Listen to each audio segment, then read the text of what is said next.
I didn't believe in ghosts until this happened to me. This is the story of my 7-minute encounter with a real ghost. It was around 4 a.m. and I was driving home from a friend's house. I was exhausted and the drive home was about 20 minutes. So I decided to stop for some coffee. I stopped at a gas station that was close to my home. It was off the beaten path, and there were no other cars around. It was an old rundown gas station that had seen better days. As I walked into the store, I noticed how dark it was inside. The lights were flickering and shadows were dancing across the floor. The only sound I could hear was the wind howling outside. The bell above the door chimed as I entered.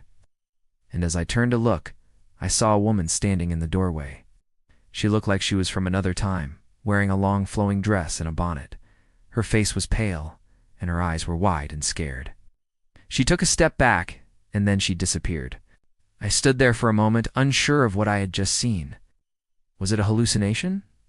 A trick of the light? Or something else entirely? I tried to shake off the image of the woman and went to get my coffee. As I waited for my coffee to brew, I couldn't help but feel uneasy. I started to notice strange things happening around me. The temperature suddenly dropped, and the hairs on the back of my neck stood on end. I could have sworn I heard footsteps behind me, but when I turned around, there was no one there. My coffee was ready, and I took it with trembling hands back to my car. As I drove home, I couldn't shake the feeling that I was being watched. Kept glancing over my shoulder, half expecting to see the woman from the gas station in my rearview mirror. But of course there was no one there. I told myself it was just a trick of the light, a figment of my imagination. Gosh. But deep down, I knew I had seen something that night. The next morning, I told my friends about my experience. They listened patiently, their faces etched with concern. Then they burst out laughing. "A ghost in a gas station," one of them said between giggles. "You've been watching too many horror movies," another one said. I knew they didn't believe me, but I didn't blame them. I couldn't convince myself that what I had seen was real. Days turned into weeks, and the memory of the ghost faded to the back of my mind. I went about my life, trying to put the incident at the gas station behind me, but I never forgot about it. The thought of a ghost still sent shivers down my spine. Then one day I was at home, and I decided to do some research about the history of the area. I typed in the name of the town along with the word history and hit enter. As I read through the articles, I came across a name that made me stop. Elizabeth Borden, I read. She was born in the early 1800s and died in a tragic accident in 1863. She was visiting a friend in the next town over when the carriage she was riding in was struck by a tree that fell across the road. Elizabeth was killed instantly. The driver and her friend survived, but they suffered serious injuries. I read on, fascinated by Elizabeth's story. It seemed like she had been an integral part of the community. Everyone knew her and loved her. When she died, the whole town mourned. As I read through the article, I felt a sense of unease creep over me. Something about Elizabeth's story seemed familiar. I couldn't quite put my finger on it, but I couldn't shake the feeling that I had heard this story before. Determined to find out more, I went to the local library and spoke to a librarian. She helped me locate the original newspaper clippings about the accident. As I read through the articles, my heart sank. The details were even more gruesome than the ones I had read online. Elizabeth's body had been mangled beyond recognition. The driver had been left paralyzed from the waist down, and her friend had lost an arm and a leg. But it was the location of the accident that really caught my attention.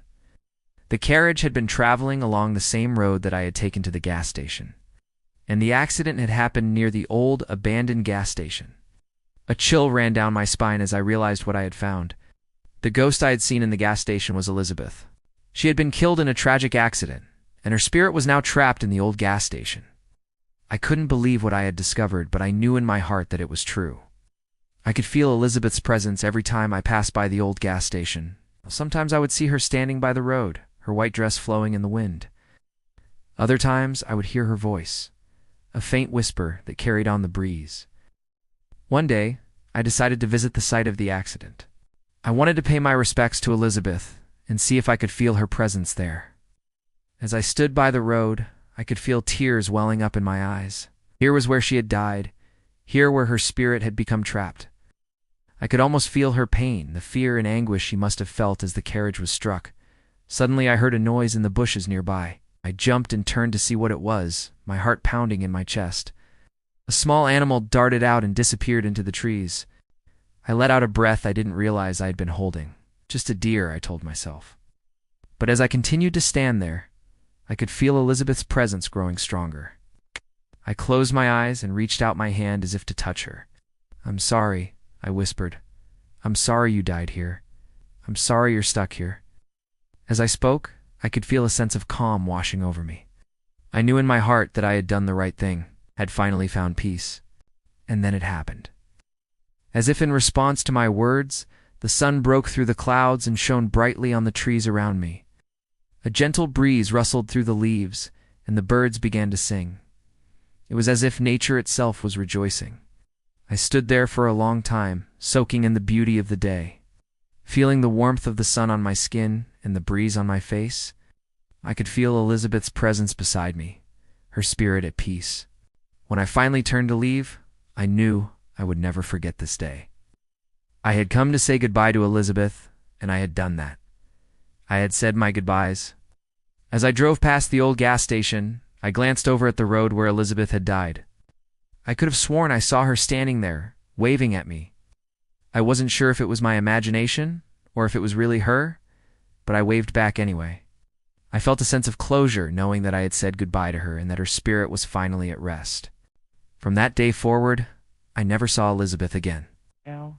But I never forgot her. Whenever I pass by the old gas station, I think of her and the tragic accident that took her life. I also feel grateful that I had the opportunity to say goodbye to her and that her spirit found peace after all these years. It's been many years since my encounter with Elizabeth, but it still feels like it was yesterday. I still remember the fear and wonder I felt when I first saw her in the gas station. And I still think about the closure I found when I visited the site of her accident.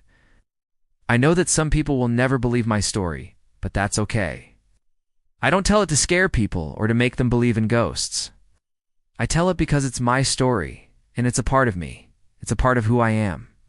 And if my story can bring comfort to others who have lost someone they love, then I'm happy to share it. Maybe we do, and have to be afraid of the dark or the things that go bump in the night. Maybe we should embrace the unknown, because it's in the unknown that we find the most wonder.